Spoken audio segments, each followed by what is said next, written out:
Hello ಎಲ್ರಿಗೂ ನಮಸ್ಕಾರ. Welcome to day 45 of quality bulking. ನೀವೇನಾದ್ರು ಬೈಚಿಪ್ಸ್ ಮಾಡ್ತಾ ಇದ್ರೆ ಫಸ್ಟ್ ಸ್ಪೀಡಾಗಿ ಮಾಡೋ ಮಿಸ್ಟೇಕ್ನ ಕಂಟ್ರೋಲ್ ಮಾಡ್ಕೊಳ್ಳಿ. ನೀವು ಯಾವುದೇ ವರ್ಕೌಟ್ ಮಾಡಿದ್ರು ಅಷ್ಟೇ ಸ್ಲೋ ಆಗಿ ಮಾಡಿ. ನೀವು ಬೈಚಿಪ್ಸ್ ವರ್ಕೌಟ್ ಮಾಡ್ಬೇಕಾದ್ರೆ ಸ್ಪೀಡಾಗಿ ರಪ ಅಂತ ಎತ್ತಿ ಇಳಿಸೋದ್ರಿಂದ ನೀವು ಮಾಡೋ ವರ್ಕೌಟು ಬೈಚಿಪ್ಸ್ಗೆ ಯಾವುದೇ ರೀತಿ ಫೀಲ್ ಆಗೋದಿಲ್ಲ.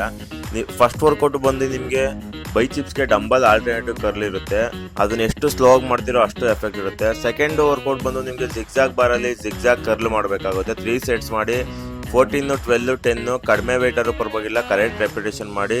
ಜಾಸ್ತಿ ವೆಯ್ಟ್ ತೊಗೊಂಡು ಸೊಂಟ ಮೇಲೆ ಇಲ್ಲ ಬ್ಯಾಕ್ ಮೇಲೆ ಜಾಸ್ತಿ ಪ್ರೆಷರ್ ಕೊಡೋ ಬದಲು ಕಡಿಮೆ ವೆಯ್ಟಲ್ಲೇ ಬೈಚಿಪ್ಸ್ ಏನು ಪೀಕ್ ಇದೆ ಅದ್ರ ಮೇಲೆ ಪ್ರೆಷರ್ ಕೊಟ್ಟು ಮಾಡಿ. ಥರ್ಡ್ ವೇರಿಯೇಷನ್ ಬಂದು ಹ್ಯಾಮರ್ ಕರ್ಲ್ ಮಾಡಿ, ಡಬಲ್ ಹ್ಯಾಂಡಲ್ ಮಾಡಿ, double hand hammer curl. Fourth variation ಬಂದು ಕಾನ್ಸಂಟ್ರೇಷನ್, ಇದು ಅಷ್ಟೇ ನೀವು ಕಡಿಮೆ ವೆಯ್ಟ್ ತೊಗೊಂಡು ಸ್ಲೋ ಆಗೇ ಮಾಡಿ, ತುಂಬ ಎಫೆಕ್ಟ್ ಬೀಳುತ್ತೆ.